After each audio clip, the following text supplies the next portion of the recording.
Hello, this is another episode of Truth 7. I'm Devorjae, and on this episode, we're going to talk about black magic. Uh-oh.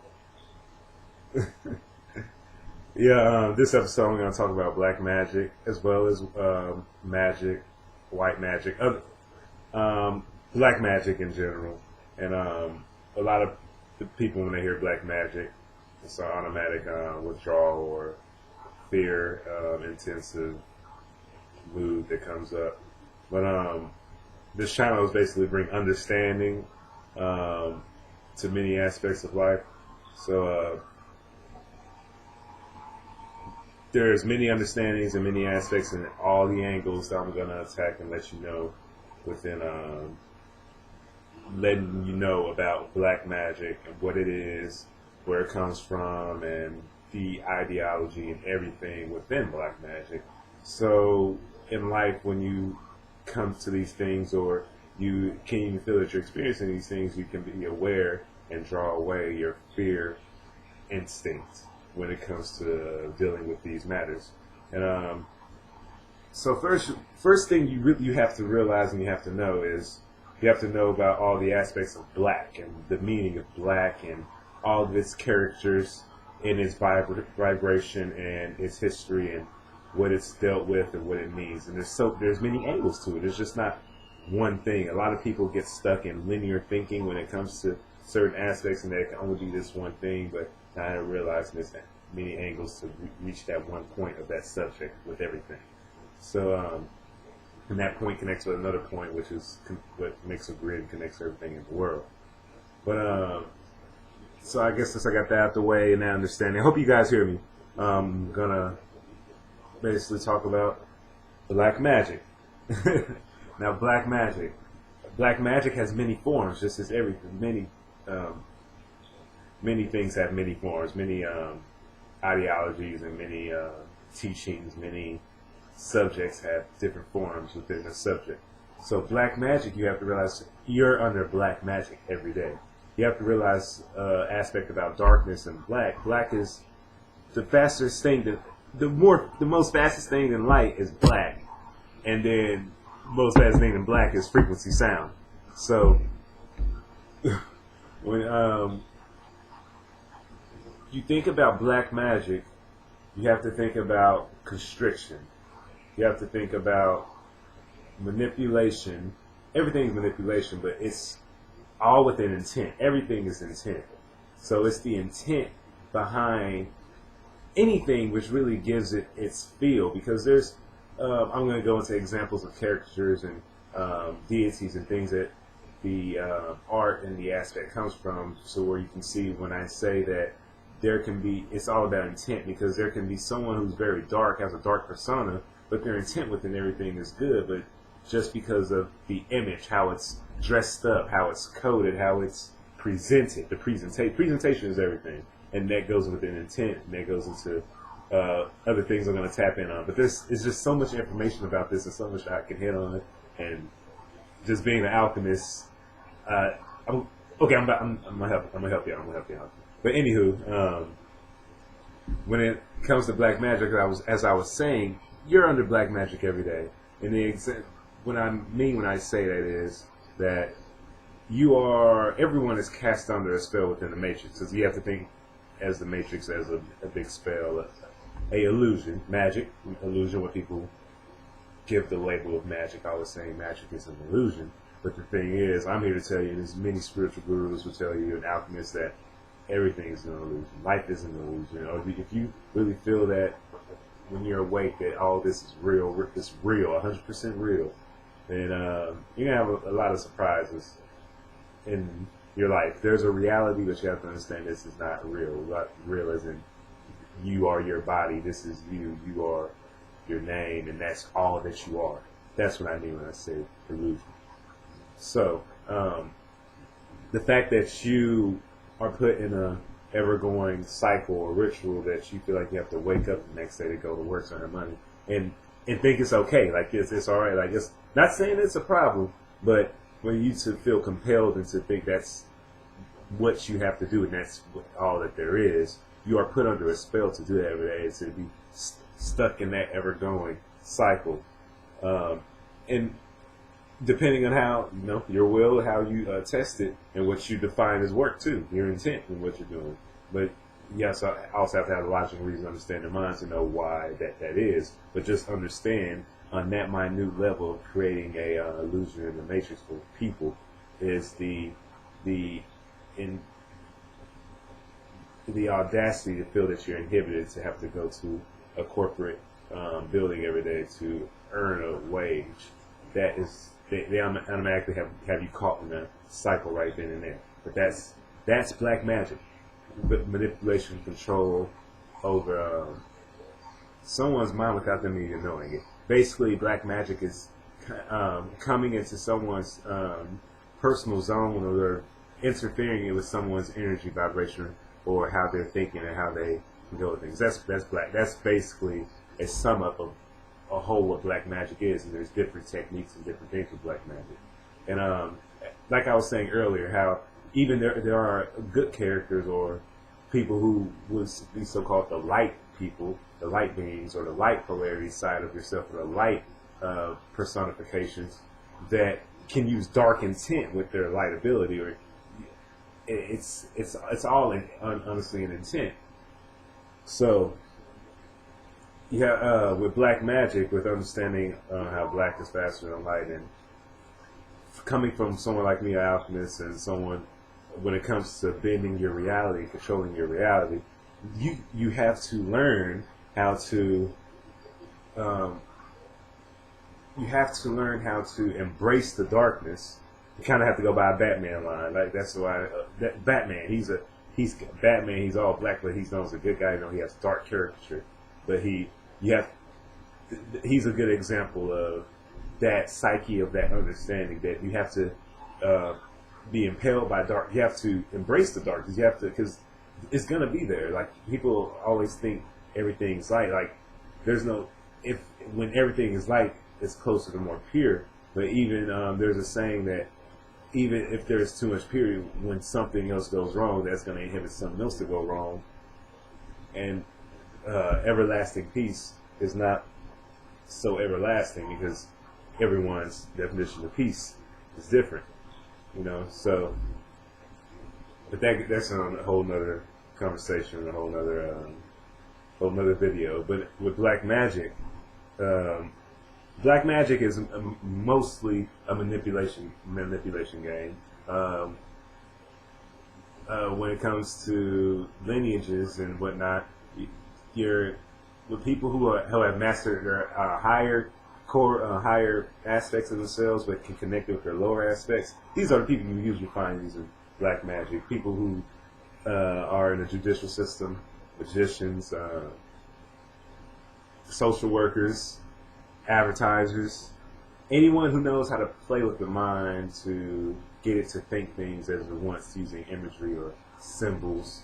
And that's why I'm going to get into touch on that, the symbols of black magic. There are certain symbols that carry vibrations and echo throughout history, but keep in mind when it comes to it's so much because we are in an inconclusive universe. So when you see the Baphomet, when you see the Star Tetra, you have to realize that symbol, it's a magic symbol and it has power in it because it's a creational symbol.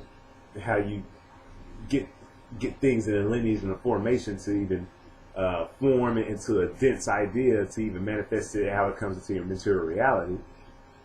That symbol is used even in white. It's used for different intents. Now, it depends how you dress up and code it, such as the Baphomet. It's still the star tetrahedron, but it's just the symbolism and the intent behind it and the use of it and the groups of consciousness that use it that give it its character. The Baphomet symbol is only more noticed as a more negative polarity symbol or emblem and related to more dark magic because within the vibration and energy levels within this reality, it has been used more. The more that it has been used and carried out and talked about, the higher the vibration of it. So it's not that it's a bad symbol or a bad vibration. It's just how it's been used and the intent and the amount of times that it's being used and what it's being used for and the hidden agenda of how it's being used can give it more of a negative polarity. But the fact of the matter is that the symbol in itself is not bad, because it's also used within white magic. It's used within magic in general. It's a symbol, it's an emblem, and you can your home is this goes into feng shui and more black magic. Your home is a symbol. Your home is a vibration and a reflection of who you are. Honestly, it's going to have things that you like in it if it's your home. That's how energies work out. Certain energies and colors that you keep around there. So how this ties into black magic is that, say for instance, when you invite someone in your house, there's ways that you can set up certain colors to draw on certain moods and to draw on certain ideas onto people. And then just for that fact that you're doing that, but if you're having the intent and you know what you're doing, you're trying to aim it towards us at a certain thing, it's black magic. So I hope that y'all are getting the inconclusiveness within the black magic. It's just it's called black magic, as I said, because it has to do more with manipulation and constriction. I'll scratch myself. So but like for instance, voodoo. Voodoo is a type of black magic, but not even all of it. It's only because of the personifications and the presentation of it, how they get using dolls and the emblems and symbols and the intent within voodoo. And there's different types of voodoo. When they even mix certain herbs, they get a goat's neck head, some spider eggs, and they mix it into a potion. They sprinkle it out onto a piece of paper, then they burn it. It's just however you want to carry through a ritual or magic. You do it, and then how it's coded can be dark or have a dark aspect, but you have to realize life, everything has light and dark aspects, because that's what makes reality what it is. So the only way, honestly, to basically work reality and control life is embracing the darkness, not being afraid of it, and working with it. Because this is the thing, it's so many ways I can hit it. It's kind of, if you can't beat them, join them thing. And then this goes into the rogue aspect, which is what a lot of people are, the rogue. Like they're doing that's the do your own thing. Play. You have to. It's not playing both sides of the fences. It's just being that having that mystery air about you. I mean, when this goes into vibration, there are some people that it's like that. They're good people. They're nice, but they have a mystic sense about them. They have a dark undertone to them, even though they're good people. But they just have this rogue type of mentality where they're able to balance out their light and dark, or they're able to do certain things that aren't conceived to them normally as what people would say is good or bad. And that even goes to this philosophy about everyone's definition of good. I've talked about this on other videos. Good and bad is different for everyone depending on the intent. I don't want to get too far in talking about that. But yes, black magic is a form of manipulation and creation and control. And like I was saying, with feng shui, there's ways you can use it, even within the symbols that you use and the deities. Let me get into that. The deities, such as when I was speaking about Baphomet, you have to understand when it comes to emblems and caricatures of like the Baphomet, that creature, yes, it exists. Its echoes and its how it passes down within time and history comes from an actual being from Egyptian times. I don't want to say Kemet, and way even beyond then. It taps into. I guess I'll talk about the Baphomet now. Capricorn is basically ruled by Saturn. Saturn is the planet in the middle, basically represents control, constriction, authority. It characterized with the Baphomet, when Baphomet is all about authority, status, and control, and all those things. And there are creatures with goat heads and human bodies who stand upright. And these, when it comes to rams, when it comes to any of those characters, they are the orderly set of beings. Basically, they'll bring order and conquer and mountains and pyramids. When you think of mountains, so all those characters echo and carry the vibration of basically being on top of things and organizing uh, boundaries. So those are, you have to understand the aspects and all the different angles that connect to that one symbol or emblem or deity, and realize where the deity comes from and realize what the deity was for. So that pretty much touches on a good take with the with black magic, because you don't, I don't know, people practice black magic every day and without even knowing it. When it comes to sexuality, sexuality is is more your dense and your lower level. It gets to more blackness and connects to more ether and energy, and so when it comes to lust and when it comes to intercourse, those are, you have to deal with the darker aspects of yourself, and that's just it. That's naturally, you're dealing with your more primal, your reptilian type self, your more inner self. The more inner, the more denser, the more darker, the more blacker, the more. So you're dealing with your lower self, your more denser, your darker matter self, your lower polarities. But once you have conquered those, that's when you're able to give the intent and create more magic with it, basically. Because when it comes to ladies, when it comes to how you dress and all those other things, those are things dealing with dark. When you're trying to attract, when you're trying to have people's minds think certain ways. Of that's it's unconscious. It's just this black magic. It's black. That's what it is. But yeah, and there are certain ingredients and certain things, symbols, and certain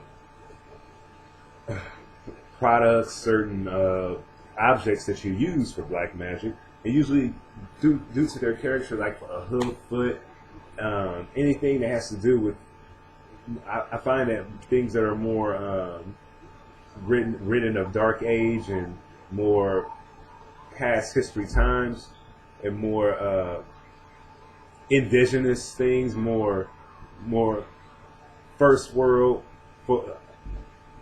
like living and natural living, and those things always match up more with darker magic, because the deeper, darker you go through history away from the stars, it gets more darker and darker and paler.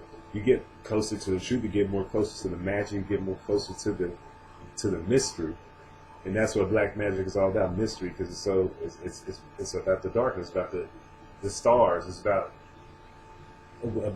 as above, so below. It's like black hole. So I hope that y'all are getting the what black magic definitely does and what it's about. And what I'm saying, how, like I was saying, all the more indigenous things, those symbols connect more with black magic. When we think of more modern and futuristic, and you think of flowers, and there are certain flowers, like darker flowers used with black magic, but you can use flowers and like water and certain more lighter polarity things for white magic.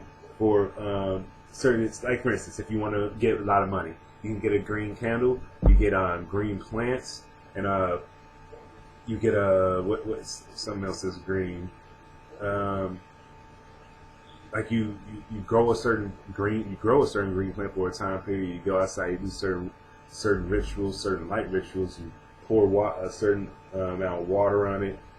You say this goes into deities, go to more lighter polarity deities, more certain different higher beings, certain different more like a bird being.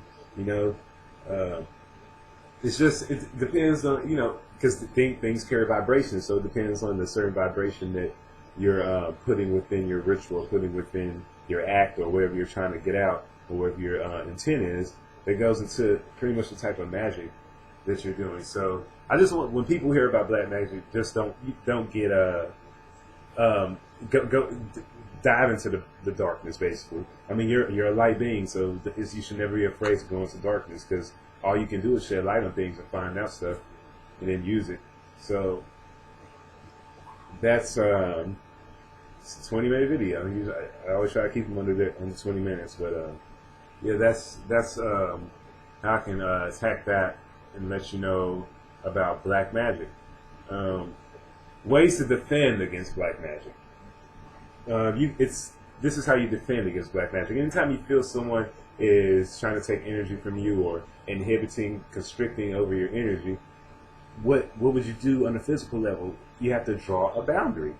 Whether and it's on many levels you can draw boundaries, whether verbally telling someone or creating a certain station and letting them be known, hey, like we say, this is my line, don't cross my line. You literally have to create those certain boundaries, and so energetically, what you can do is and then you can do this anytime when you feel like things are coming in on you. It's always good to pace yourself, breathe, envision a white circle around you, a white circle, a silver, anything of a light polarity or a boundary in general, and then feel comfortable knowing that you've put the intent and set that energetic boundary so you can feel comfortable go out through your day. So, and then even out physically, when it comes to crystals, you can get certain crystals. Like right now, as I'm talking about black magic, I've grabbed all of my black crystals, like my black obsidian, my hematite, like got so many different black ones. And these help absorb, and they're so heavy and magnetic, they absorb negative energy. You work with them. And then I got my green calcite here, just for regeneration, and so I'm coming from the heart, and how I can connect my heart with my darker lower polarities to know if I am doing anything with manipulation, it's coming from the heart and from my passion, so it has good intent in it. So yeah, I guess that's something of me, because a lot of people know, obviously I'm an alchemist, I do magic, I do a lot of reality warping. I mean, even from my lifestyle, a lot of people just notice that and say that, and yeah, it's just like I said, the black crystals, they absorb negative energy and they take away energy. But you can set these around in certain parts of your house or certain emblems. You can have like a black cat or something like my girlfriend, for instance, my girlfriend. My girlfriend, she's Lyrian. She's from the Lyrian constellation, and she's a cat. So like she knows she's a cat. Has many cat characters just around the house. She has this black cat, and then she has a cat in the room. So it's like those are her boundaries for her. So vibratory, consciously or subconsciously, those help her with who she is and help protect her. And it's just like you can have just certain furniture, certain things that you set up boundaries with, that people know that's your area or that's you. So they kind of they honor it, or they don't go near it because they know it's part of you and that's yours. And that's a part of using your magic. So but yeah. Let me put this black cat back. I don't even like cats like that. But that's just something interesting about her, for example, I can tell you. But yes, that's the most basic way to protect yourself from black magic. There are extreme ways that you can protect yourself from black magic by using black magic and white magic. Just doing protection rituals, even just sprinkling salt in a certain area in your room and saying a prayer. That's protection from energies that are unwanted. Because if you know what salt means, and if you know what white represents, and that's why they would say, "Oh, don't throw any salt on someone's in," because it's just like throwing hatred. But it's like, salt is a protection element. It's a alchemic chemical that's used for a lot of things. So it's a crystal, so energy. But some more things about black magic. You have to realize black magic has been used since the beginning.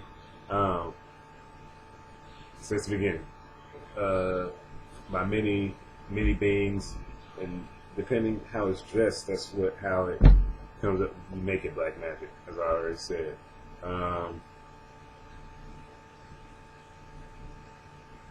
So I think that's about it, guys. I hope that this video pretty much helps you understand black magic. To not fear it. Don't fear anything. and that's the thing about another thing about blackness. Usually people who embrace the darkness, embrace their more denser selves and more darker selves, they they're successful, honestly. But yeah, that's it.